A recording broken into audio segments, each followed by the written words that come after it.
लग्न हे वैध किंवा अवैध म्हणजेच व्हॅलिड किंवा वॉइड जरी असेल आणि लग्नाच्या वेळी किंवा लग्नानंतर पत्नीला पतीकडून किंवा सासरच्या लोकांकडून जे काही दागदागिने किंवा मौल्यवान वस्तू मिळतात त्याला तिचे स्त्रीधन समजले जाते.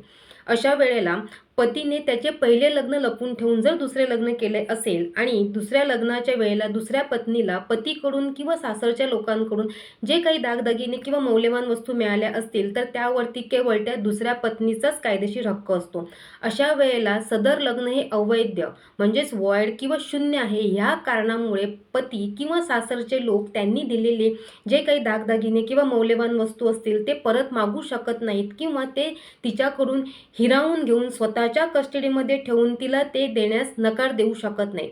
असे केल्यास दुसरी पत्नी त्यांच्या विरुद्ध योग्य ती फौजदारी कार्यवाही करू शकते. तसेच ते तिचे स्त्रीधन DV ॲक्ट अंतर्गत ती पुन्हा परत मिळवू शकते.